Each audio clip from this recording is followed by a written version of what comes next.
Hello everyone, आप सभी लोगों का स्वागत है शिक्षा डिजिटल यूट्यूब चैनल पर। और आज हम क्लास 12 हिस्ट्री का चैप्टर 1 का पार्ट 5 करने वाले हैं। और इस चैप्टर का पार्ट 4 पहले ही हो चुके हैं और आज का पार्ट लास्ट होगा।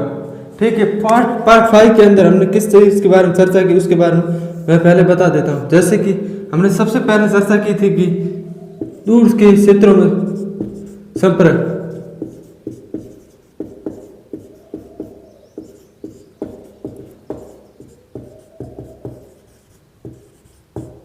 और हमने चर्चा की थी कि मोहर के बारे में, उसके ऊपर जानवरों के चित्र उत्कीर्ण है और अलग अलग विद्वानों ने अभी तक इस लिपि को पढ़ा नहीं गया। इन सब के बारे में हमने पिछली क्लास के अंदर चर्चा की। और बात करें तो राशिमाई लिपि के बारे में चर्चा की थी, जैसे इस लिपि को दाई से बाई लिखा जाता था, इन सब के बारे में। और हमने चर्चा की थी कि सत्ता किस प्रकार थी। जैसे कुछ विद्वानों का मत था कि ये सत्ता केंद्रीकृत थी और कुछ विद्वानों का मत था कि ये हड़प्पा सभ्यता के अंदर अलग अलग शासकों द्वारा शासन किया जाता था। इन सब की हमने पिछले क्लास के अंदर चर्चा की। आज इस क्लास के अंदर फाइनल पार्ट है, जिसके अंदर हम हड़प्पा सभ्यता के अंत और उन सब के बारे में जानकारी लेंगे। ठीक है, तो अब हम शुरू करते हैं इस वीडियो को।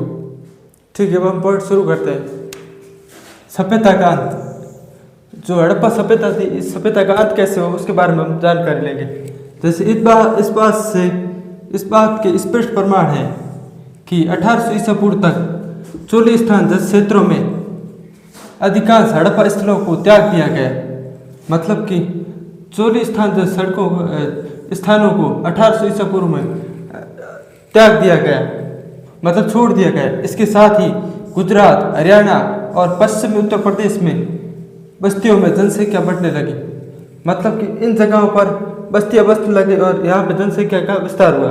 और 1900 ईसा पूर्व के बाद भी जिन कुछ हड़प्पा स्थलों पर नियंत्रण व्याप्त रहा, मतलब कि जो जिसका स्थानांतरण नहीं हुआ वहीं पर रहे, उनका जैसे उनमें भौतिक संस्कृति का रूपांतरण हो गया। जो सभ्यता की विशिष्ट कलाकृतियाँ थी, जैसे पाठ बनाना, मोहरे जैसे विशेष बनकों, इन सब की जैसे कलाकृतियाँ लुप्त हो गई, मतलब कि बनना बंद हो गया। और लेखन, लंबी दूरी का व्यापार और शिल्प विशेषज्ञ विलुप्त हो गई। मतलब कि इस संस्कृति को लुप्त हो गए, जैसे लेखन शैली, लंबी दूरी, व्यापार, ये सब लुप्त हो गए। ठीक है, अब हम आगे बढ़ते हैं। ठीक है, अब हम आगे के और कारणों पर चर्चा करते हैं। गृह निर्माण तकनीक समाप्त हो जाना। गृह निर्माण तकनीक मतलब घरों को बनाने की तकनीक का निर्माण, न्यू शहर वगैरह थे उनकी तकनीक बनाने की वो समाप्त हो गई और बड़ी सार्वजनिक संरचनाओं निर्माण बंद हो गया।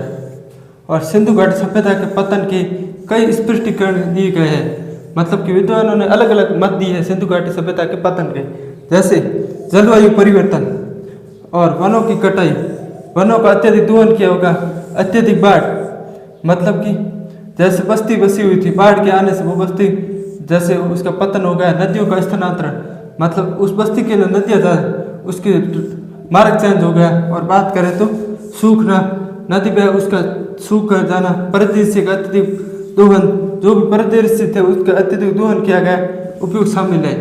इनमें से कुछ कारण बस्तियों के सही हो सकते हैं, लेकिन वह पूरी सभ्यता के पतन व्याख्या नहीं करते हैं। मतलब कि विद्वानों ने कहा है कि इनमें से कुछ कारण हो सकते हैं कि इस सभ्यता के पतन के कारण हो, लेकिन ये सब कारण नहीं हो सकते पूरी सभ्यता के पतन के। और ऐसा प्रतीत होता है कि मजबूत एकीकृत तत्व शायद हड़प्पा समाप्त हो गया हो। मतलब एक केंद्रीकृत सभ्यता थी हड़प्पा के अंदर, उसका समाप्त होने से सारी सभ्यता का पतन हो गया हो। इसका प्रमाण मोहरों, लिपि, विशिष्ट मनकों और मिट्टी के बर्तनों के लुप्त हो जाने से, मतलब कि इन सब बनाने की विधि थी उन सब का लुप्त हो गया। और मानवीकृत बाट प्रणाली से स्थानीय बाटों के उपयोग में बदलाव एवं शहरों के पतन और लुप्त हो गए। मतलब कि मानवीकृत बाट थे जो वस्तुओं को तोड़ने के लिए, उन बाटों का लुप्त हो गया, मतलब कि पतन हो गया। और शहरों का पतन, ये सब शामिल है। ठीक है, अब हम नेक्स्ट आगे चलते हैं। ठीक है, अब हम आगे बढ़ते हैं हड़प्पा सभ्यता की धार्मिक मान्यताओं के बारे में। हड़प्पा सभ्यता की धार्मिक मान्यताएं, जैसे प्रारंभिक पुरातत्वविदों का मानना था कि कुछ वस्तुएं जो असामान्य या अपरिचित लगती थी, उनका धार्मिक महत्व हो सकता है। इनमें महिलाओं की टेराकोटा मूर्तियां शामिल है जो भारी आभूषणों से बनी थी। इनमें मातृ देवियों के रूप में माना जाता था। मतलब कि हड़प्पा सभ्यता के खुदाई के दौरान जैसे महिलाओं की टेराकोटा से बनी हुई मूर्तियां मिली है और जैसे हम मातृ देवी का कहा गया है। और वहीं आगे बाद लगभग मानवीकृत मुद्रा में पुरुषों की एक दुर्लभ मूर्ति मिली है जो घुटनों पर एक हाथ के साथ बैठी थी जैसे कि पुजारी की राजा हो। इस तरह वर्गीकृत किया गया है।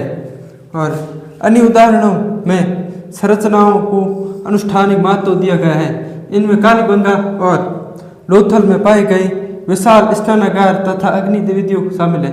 मतलब कि कालीबंगा और लोथल के अंदर जो विशाल स्नानागार मिला है उनको माना गया है कि ये जैसे अनुष्ठान करने के लिए बनाए गए होंगे विशिष्ट। धार्मिक मान्यताओं की बात करें तो ये प्रथाएं अनुष्ठान दृश्यों को दर्शाती है। अन्य पौधों के रूपांकनों को प्राकृतिक पूजा का संकेत माना गया है। मतलब कि ये हड़प्पावासी प्रकृति को पूजते थे। इन सब के बारे में हमको जानकारी मिलती है। ठीक है, अब हम आगे बढ़ते हैं। ठीक है, अब हम शुरू करते हैं। आप किताब के अंदर 2 साइड दिए, उसकी चर्चा के बाद ये चैप्टर कंप्लीट हो जाएगा। जैसे काल रेखा, आरंभिक भारतीय पुरातत्व के प्रमुख कालखंड। ठीक है, जैसे 20 लाख वर्ष पहले, अभी से 20 लाख वर्ष पहले निम्न पूर्व पाषाण काल था। और बात करें 80,000 साल पहले आज से मध्य पूर्व पाषाण काल, और 35,000 साल पहले उच्च पूर्व पाषाण काल, और 12,000 साल पहले मध्य पाषाण काल, और 10,000 साल पहले नव पाषाण काल जिसमें आरंभिक कृषि और पशुपालन की शुरुआत हुई थी। और बात करें 6,000 साल पहले ताम्र पाषाण काल जिसमें अंदर तांबे की पहली बार प्रयोग किया गया था। और 2600 ईसा पूर्व यानी हड़प्पा सभ्यता का विकास हुआ था। और 1000 ईसा पूर्व में आरंभिक लोहा काल और महापाषाण सवादार, मतलब इस काल में लोहा काल शुरू हुआ था आरंभिक शुरुआती। और 600 ईसा पूर्व से 400 ईसा पूर्व मतलब आरंभिक ऐतिहासिक काल, जिसकी हम अगले चैप्टर के अंदर भी चर्चा करेंगे। ठीक है, अब हम आगे बढ़ते हैं नेक्स्ट सारणी के अंदर। ठीक है, अब हम आगे बढ़ते हैं। काल रेखा 2, हड़प्पाकालीन पुरातत्व विकास। मतलब कि हड़प्पा सभ्यता खुदाई के कालक्रम को यहाँ पे बताया गया है। जैसे 19वीं शताब्दी में 1875 हड़प्पा मोहर कनिंघम की रिपोर्ट प्रस्तुत की गई। कनिंघम पुरातात्विक सर्वेक्षण के जनक माने जाते हैं भारत के। और 1921 में दयाराम साहनी द्वारा हड़प्पा में उत्खननों का आरंभ किया गया है। और 1922 में मोहनजोदड़ो में उत्खनन का प्रारंभ किया गया है। और 1946 में REM व्हीलर द्वारा हड़प्पा में उत्खनन किया गया। और 1955 में SR राव द्वारा लोथल में खुदाई की गई। लोथल गुजरात के अंदर है। ठीक, 1960 में BB लाल तथा BK थापर के नेतृत्व में कालीबंगा में उत्खनन आरंभ किया गया। और 1974 में MR मुगल द्वारा बहावलपुर में अन्वेषणों का आरंभ किया गया। और 1980 में जर्मन इतालवी संयुक्त दल द्वारा मोहनजोदड़ो में सत्ता अन्वेषणों का आरंभ किया गया है। ठीक है, अब हम नेक्स्ट स्लाइड के अंदर चलते हैं। ठीक है, अब हम आगे शुरू करते हैं। काल रेखा 2, हड़प्पा पुरातत्व विकास के प्रमुख तत्व। ये पहले की स्लाइड है जो आधी बची हुई है। 1986 के अंदर अमेरिकी दल द्वारा हड़प्पा में उत्खननों का आरंभ। और 1990 में RS बिस्ट द्वारा धोलावीरा में उत्खननों का आरंभ। ये इंपॉर्टेंट है। 1997 में अमरेंद्र नाथ ने राखी गढ़ी में खुदाई की शुरू की। ये भी इंपॉर्टेंट है। और 2013 में बसंत सिंधे ने राखी गढ़ी में पुरातत्व अनुवांशिकी अनुसंधान शुरू किया। ये भी इंपॉर्टेंट है। और भारतीय पुरातत्व का जनक सर अलेक्जेंडर कनिंघम का कहते हैं। ये भी इंपॉर्टेंट है। ठीक है, आज की क्लास यहीं पे समाप्त करते हैं और ये चैप्टर कंप्लीट हो चुका है। अब नेक्स्ट क्लास के अंदर इस क्लास की MCQ टेस्ट होगा और 1 लाइनर भी कराने की कोशिश करेंगे। ठीक है, यहीं पे समाप्त करते हैं इस चैप्टर को।